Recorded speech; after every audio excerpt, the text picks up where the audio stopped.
Pesinetron Rizal Gibran tampaknya belum bisa sepenuhnya lepas dari kehidupan Maesarah Nurzaka alias Sarah, mantan istrinya yang sudah diceraikan sejak November 2022 lalu. Ya, meski sudah cerai, Sarah kembali melaporkan Rizal atas tuduhan pengaduan palsu bulan Juli lalu. Atas laporan Sarah, Rizal terancam maksimal 4 tahun penjara.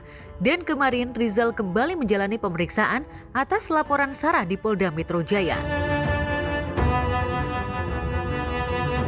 Ini kemarin kan sempat Rizal dipanggil untuk klarifikasi.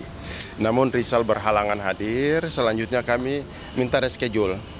Dan hari ini itu jadwal yang reschedule-nya lagi untuk pemeriksaan Rizal untuk klarifikasi. Terkait persoalan apa? Terkait laporan dari pihak Sarah pencemaran nama baik. Jadi laporan dari pencemaran nama baik dilaporkan lagi mencemarkan nama baik gitu loh. Jadi buat kami melaporkan double. Jadi sama-sama Rizal juga melaporkan pencemaran nama baik, kemudian dibalas lagi melaporkan pencemaran nama baik. Jadi pada prinsipnya hanya sebatas itu sih ya. Ya ini masalah kecil lah. Iya. Santai ini mah. Iya Ya. kan? Masalah rumah tangga lah ini. Masalah rumah tangga yang sebenarnya nggak penting. Hingga saat ini, Sarah belum mendapatkan keadilan atas laporannya terhadap mantan suaminya itu. Sebelumnya, Rizal juga dilaporkan Sarah atas tuduhan KDRT dan seks menyimpang.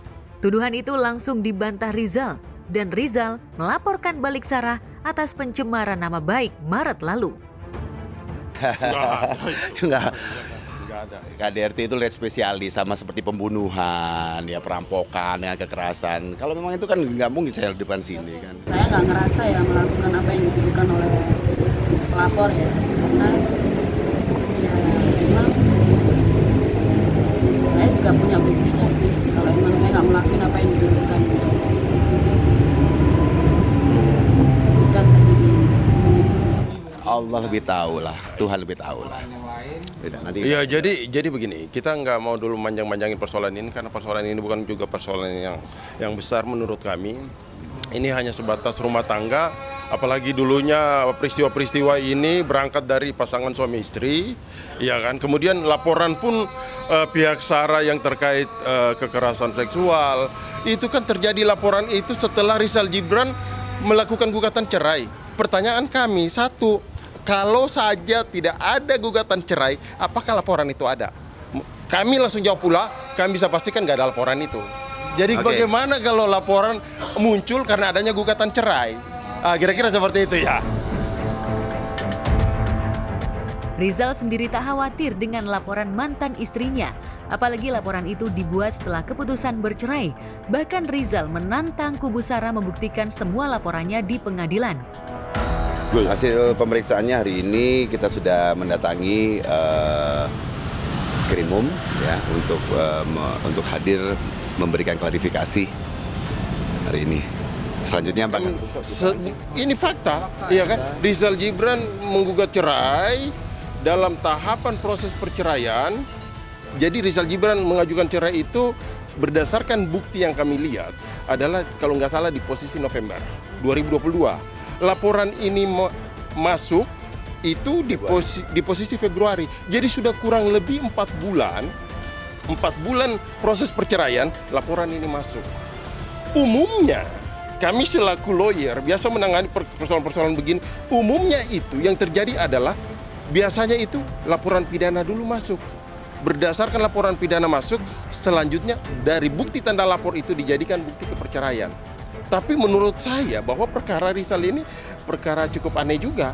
Artinya Rizal selaku pemohon yang mengajukan perceraian tersebut dan si Sarah selaku termohon, Rizal yang mengajukan dan dikabulkan oleh pihak Pengadilan Agama Cikarang. Setelah itu semua berjalan, Sarah melaporkan. Jadi peristiwa yang sudah lampau. Pertanyaan saya simpel dan sederhana sekali.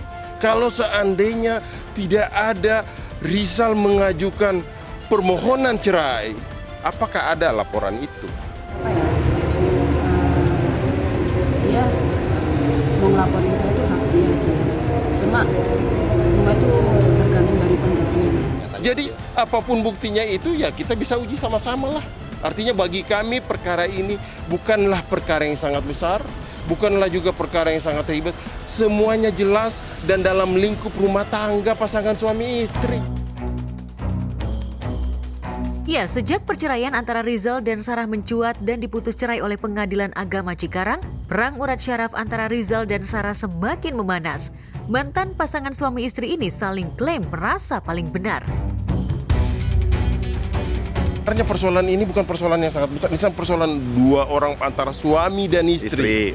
Kalau sekarang ini antara mantan suami dan mantan istri, kira-kira seperti itu saja lah. Jangan kita terlalu besar-besarin. Sebagai manusia yang baik ya kita itu memaafkan lah. harus dilakukan itu. Ya, cukup ya? Cukup ya? Ya, cukup ya. Oke. Dah. Harapannya Harapannya sehat ikutin walafiat. proses. Ikutin Terus proses. habis gitu.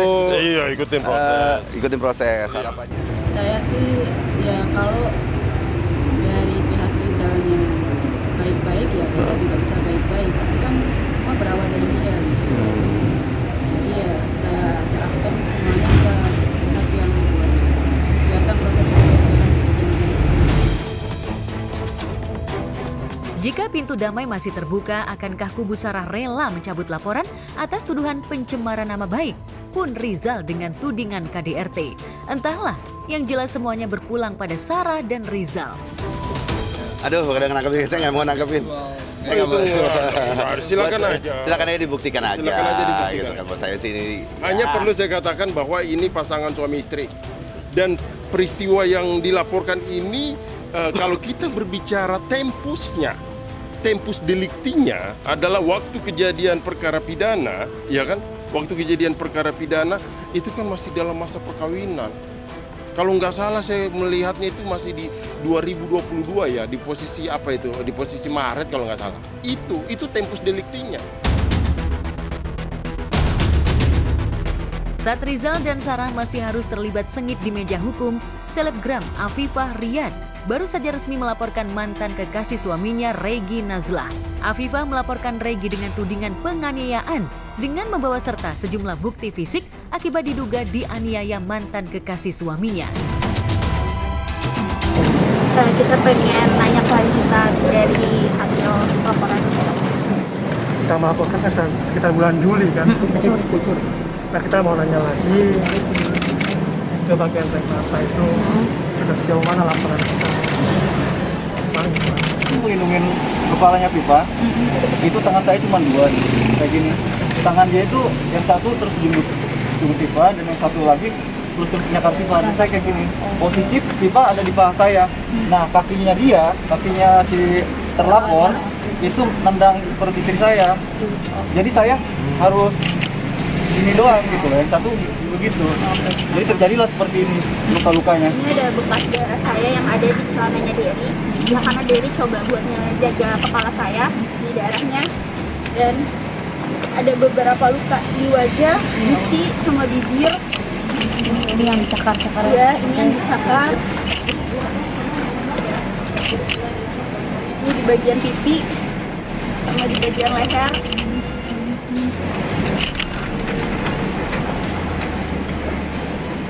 Ini lebam di belakang leher punggung.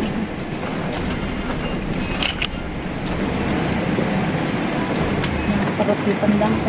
Untuk ya itu sudah divisum juga, tapi saya tidak berani foto karena itu di dekat area sensitif. Tapi sudah difoto oleh dokter forensiknya. Selain sudah menjalani pemeriksaan atas laporannya terhadap Regi, rupanya sebelum melaporkan Regi, kubu mantan kekasih suaminya sudah lebih dulu melaporkan Afifah. Kubu Regi menceritakan jika pelaku pemukulan justru lebih dulu dilakukan Afifah.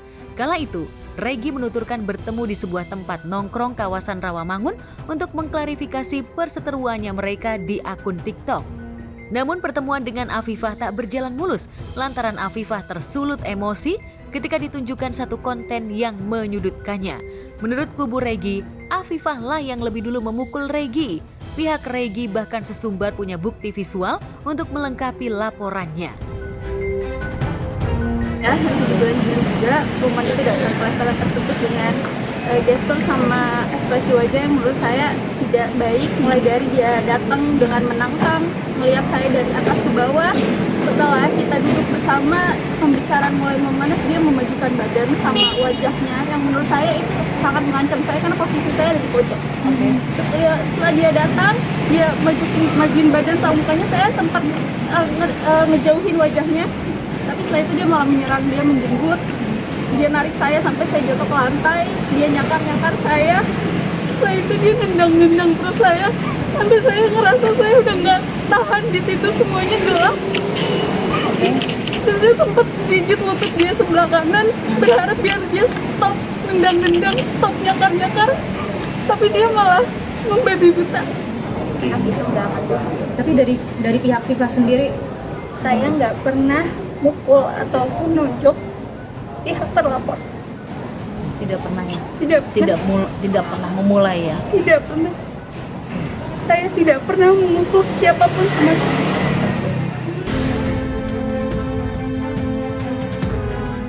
Ya, entah mana yang benar. Yang jelas perselisihan yang sempat sengit di media sosial ini benar-benar terjadi di dunia nyata.